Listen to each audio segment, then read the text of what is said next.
where you at? You went to the bathroom. Yeah, went to the bathroom real quick.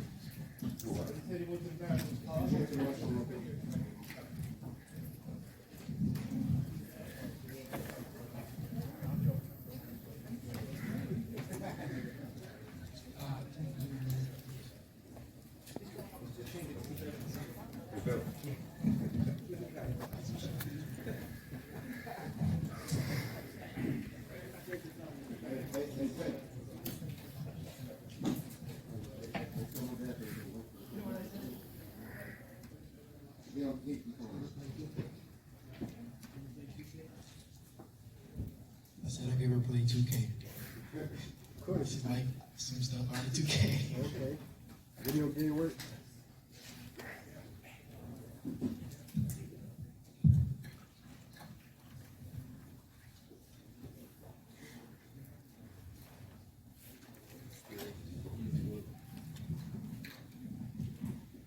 Well, how you feel, champ? How you feel? You feel good? I feel good. I'm just waiting on Pops to come so I can That's start. right. That's right. You feeling real cool? He's got a new T-shirt apparently. Bill. When he comes in, I bet he's got a brand new T-shirt. Yeah. Look at him. He's got it. Really? There he goes. There you go. There you go. What's right over here? There you go.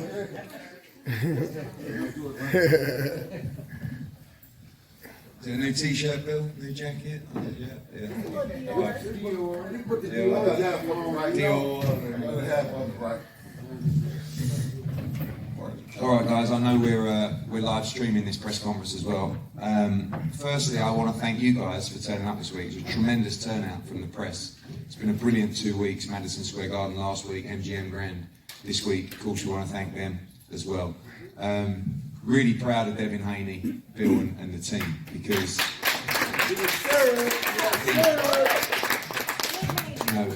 probably a year ago, a little bit more, 15 months, we were struggling for a bit of direction. I felt that people were avoiding Devin Haney and they didn't want to fight him unless they were overpaid effectively. And I want to also thank DAZN for not just investing in Devin Haney, but investing in the opposition to make sure we get the fights that we need. And over the last 12 months, he's gone Gamboa, Linares, and Jojo Diaz.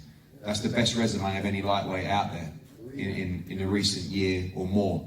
And although we give respect to George Kambosos for the standout victory against Teofimo Lopez, I really feel like this last year has been incredible.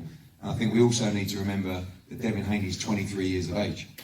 And his maturity in the ring, his ring IQ is, that of a 32-year-old in his prime, because at times in that fight tonight, through 3 or 4 rounds, for a lot of people it would have got very messy. They could have unravelled. But he kept his composure, he controlled the complete middle stages of the fight. And I know he won't be fully happy with his performance, but it's just every time he steps in there, it's a performance beyond his years. And, as a Brit promoted in America, I'm really, really proud that Devin and Bill chose us and believed in us, because it means a lot to have such a great talent. I feel like the best young talent in American boxing as part of our team. And we are a great team, down to Devin and Bill do an amazing job. Ben Davison, all the training team, Church, of course, who was the standout star of Team Haney. And I want to thank everybody, and especially the media, and as I said, DAZN as well. And I feel like he has an incredible future. Of course, we'll talk about the next step, and for us, it's only one step, and that's George Kambosos. And I think we're one of the few that will go to Australia. And when he does, I believe he'll become undisputed champion. And to do that on a stage like that and come back is the kind of move and the kind of fight that will truly make Devin a global star. So we're going to go to the floor for questions for the champion. Yeah, this is Skip Brown with Downrange Boxing Nation, by way of IPTV. First of all, congratulations, champ, on the magnificent, impressive, Thank you. impressive victory. Now, I noticed that you invested in the body early. You know what I'm saying? Do you think that took a toll on him? Noticeably took a toll on him? Did it cut some of his power off? Yeah, first off, I want to start off by saying I want to thank God. Alhamdulillah, I want to thank my team, my dad, Eddie Hearn, Matchroom Boxing, DAZN, my whole team. It was a great training camp. Everyone played their part, so I want to thank all of them.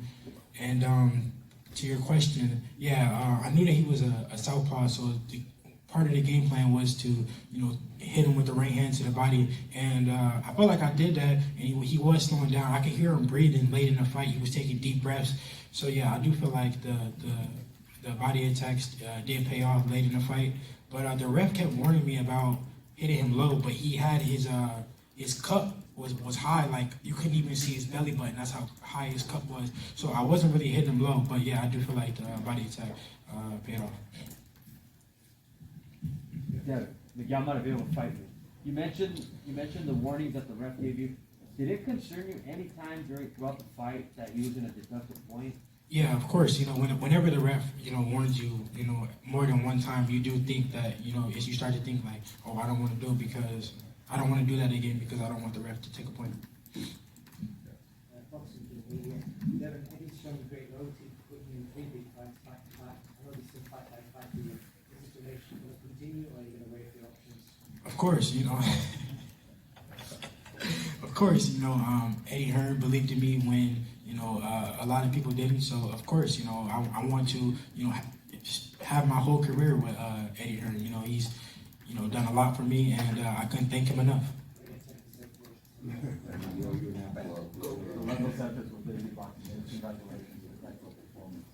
How do you compare this funky card compared to Linares?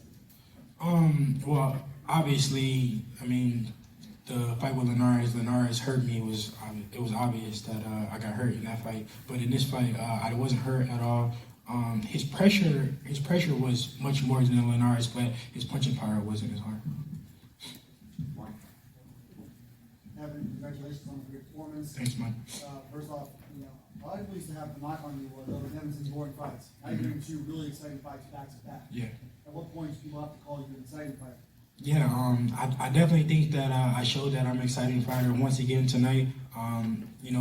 Some people say that all I do is run in there, but in times I wasn't running at all. But in there we got into some great exchanges, and I wasn't shy to exchange with him. So I think it was a very entertaining fight. The crowd was on their feet from round 1 to round 12. So yeah. And, how important is it to you to be an exciting action fighter? Because you all know that you could make it easier probably if you wanted to, but this is an entertaining sport. It's entertaining at the end of the day, right? Yeah, of course, I always want to, entertain the fans. I want the fans to be happy with the fight that I put on. But styles make fights, and sometimes you fight different ways to get the win. But I feel like I fought a very exciting fight tonight and got the win. Thank you. How would you assess your performance tonight, and did George Kambosos Jr. anything that surprised you? I thought I put on a good performance. Of course, the best way to win in the ring is a knockout, and I did hurt him a few times in the fight, but I went in there. People forget that I'm still 23 years old. That's my 3rd former world champion in a row. Jojo Diaz didn't lose his belt at 130. He didn't make weight, so he's coming off the biggest win of his career against Javier Fortuna, and he walked Javier Fortuna down the whole fight. So he has the experience.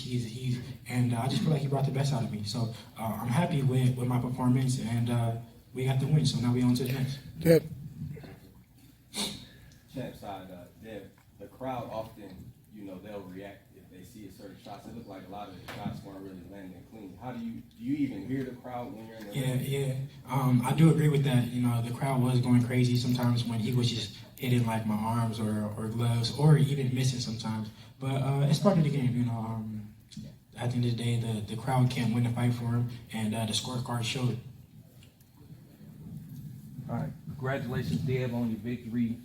Town Business Sports and Entertainment. Yes, sir. I know you guys want to rest, but what's the time frame we could possibly get the undisputed with you and Kambosos? I think obviously both come off tough fights. Kambosos a tougher fight, got marked up pretty bad, and I think that realistically we're looking at probably something around May time. I'd like to see Devin take a nice break, get back in camp maybe early February, but also the only other issue we have to resolve is the travelling issue. See what happens with the pandemic. Right now we can enter certain parts of Australia with no quarantine. That could change, that could improve. But really now it's about speaking to the Australian government. We don't, by the way, rule out the fact of doing the fight in America or in the Middle East. or anywhere. You know, it's the undisputed championship, and that's a big pull for many different regions around the world. But we'll explore all of those, present them to Devin, and obviously present them to George Kambosos' team as well. But we don't, you know, it's not just we're packing our bags to go to Australia. That's where George would like to do it. We have to be represented properly in this situation as well, and make sure it's the right position for Devin Haney to be in. There may be many options for this fight, but I think realistically, end of April earliest, but May is probably the time for the undisputed fight. Rich, Hustle Boss, can you talk about the franchise belt? How you feel about that? What is that? I don't even know what the franchise belt is. No, really, this franchise title, I don't even know what the franchise belt is. I never even seen the franchise belt. One thing that is really important about the franchise, and Maurizio Suleiman doesn't like me, and I respect Maurizio Suleiman, I love Maurizio Suleiman, but the situation is very, very clear. You cannot unify with a franchise belt. Therefore, it is absolutely impossible to be undisputed with a belt that you cannot unify with. And you guys have got to understand that. You understand that one? It doesn't matter about the sanction fees. Forget the sanction fees. I'm just saying that Maurizio will say George Kambosos is undisputed. The other governing bodies, you cannot unify with a franchise belt. Therefore, you cannot. And I'm not saying he shouldn't be undisputed. We should have fought Lomachenko a year ago. And Devin, when we looked at a route for the championships, and this was another reason that actually it sidelined us, because I said to Devin Haney, who do you want to fight? And he said, Vasily Lomachenko. We carved out a route to go after Vasily Lomachenko for the WBC title. It became his mandatory. Top Rank wanted to avoid Devin Haney, and they requested he be made franchise champion. Lomachenko didn't. And with all due respect, when I do fight for the undisputed, I don't want the franchise title. I don't want anything franchise attached to me. At the end of the day, I will be fighting for the WBC belt, and they can keep the franchise. If Kambosos wants to keep the franchise, go ahead. Well, originally you couldn't win the franchise. Now it's changed plays, hands-free. Look, you know, Maurizio Suleiman does a huge amount for boxing. We won't always agree with him, and I'll always argue with him, but you know, he does do a lot of good things for boxing. On this situation, it's just George Kambosos is not undisputed. He maybe he deserves to be. Maybe, you know, Teofimo did, but he's not. And it's the only way we can settle it is to make this fight. Eddie and Devin, if you could both chime in on this. You, Devin, do you get the sense that you feel that you are going to get that fight with George? I know he mentioned, hey, open the checkbook, I have a lot of options, but do you personally feel that like he wants that fight? Of course, you know, I'm definitely thinking positive. I do think that George wants to fight. I think that he wants to test himself. But at the end of the day, talk is cheap. We can say what you want to do and what you want to do, but at the end of the day, if we don't make the fight happen, then what? We have to make the fight happen, and then it won't be no more talk. And the fight is easy to be made. He says he wants it. I say I want it. I just fought. He just fought. So we're both open. Our schedule is both clear to fight each other. So I think we're on a collision course. And Eddie, the one thing I'll say as well, come back to your question, is we also have options, and that's what's changed over the last year, particularly. A fight with Ryan Garcia is a massive fight if he gets himself back together. Tank Davis is a fight he will take. You know, in time, who knows? Lomachenko's fighting in a couple of weeks. We just want to be undisputed, and for a long time it looked like we were frozen out of everywhere. Now he's one fight away from being undisputed, but he has plenty of options as well. What was your next question? I was going to ask if you had a contingency plan, but you just listed loads of options. I've always felt. Don't forget that Ryan Garcia fought a final eliminator to fight Devin Haney. And again, you guys never really questioned him on that either. I have a question for your father, Bill, who was working your corner. What was your analysis on the fight? And because we were in the crowd, what was your direction to Devin throughout the fight? Well, thank you, Chancellor. Thank you, Matchroom, DAZN. And I want to thank Allah for blessing us with a great victory. Alhamdulillah. Jojo Diaz came to fight. He came, he brought the dog, but another dog showed up. We couldn't be more proud of Devin and what Jojo Diaz brought out of him. You know, Devin is a fighter that is continually right before our eyes. So we must be patient with this process. And you know, it was excellent. He made the adjustments at the right time. And like I said, I couldn't be more happy. Of course, you know, JoJo put up a hell of a fight. He didn't come to lay down. He applied pressure in a way that Linares didn't. He was very relentless. So it's not so much as what we could have did more without me looking at the tapes. It's so much as what JoJo didn't let him do, and it's you know, testament to him. I've got a question over here. Maestro A from Maestro A Boxing and ACP. I'd like you guys to just talk about what you accomplished here today as it relates to essentially clarity at 135 pounds. It wasn't long ago that people were saying that fights weren't happening in this division, much like at 147. Last 2 weeks, we've had all belts being contested on one network. So that's a big deal. Could you guys talk about that a little bit? Yeah, I mean, for me, it's been a tremendous run for DAZN. I'm a DAZN guy. All I see week in, week out is pay-per-view fights, and I think to be an American fight fan, you've got to be a stock market trader or an oil tycoon to pay for all these pay-per-view fights week in, week out. You've just had 2 tremendous fights of the year in the lightweight division with all the belts on the line as part of your monthly subscription. And I just think DAZN is the best blessing for boxing. I think it's the ultimate destination for fight fans, the ultimate value for money as well. And they're investing in fighters, and they have, you have to have a plan across divisions. And I think when you look at the lightweight division, although we've made 2 tremendous fights, think of the fights that are out there. Like, these guys are so young, they can fight each other 2, 3 times. You know, Teofimo will be back, Lomachenko could be back, Ryan Garcia, tank. You know, and the beauty is letting everybody fight everybody. And honestly, I can't, like, for the last 2 years nearly, Devin Haney has been asking for Lomachenko, Teofimo Lopez, Ryan Garcia, Tank Davis. And he said, and Bill has told me, we will fight any of those guys now. That's 2 years. He was 21 when he was calling for those fights. And I'm just pleased to see him getting the resume now that he deserves, because a lot of teams and a lot of managers and advisors, they don't want the tough fights. These guys want the tough fights, and they're willing to go out of their way to make it happen. Well, Devin wants a tough fight. Can you talk about that, Devin? Yeah, I want to test myself. I want to fight the best fighters out there, or the so-called best fighters in there, and it's shown. You know, any guy that I've called out and they answered, and I end up fighting them. You know, it's never been any type of confusion or, you know, me backing out.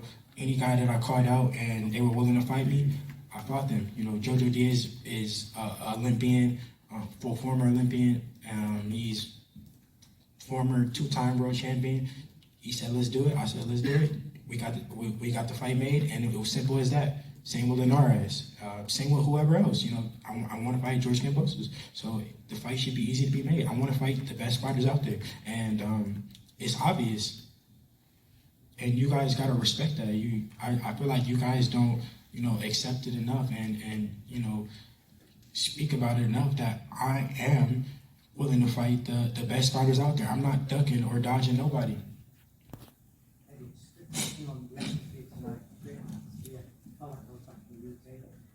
Devin has star quality. Is there a possibility to bring him to the UK? Yeah, I mean, listen, we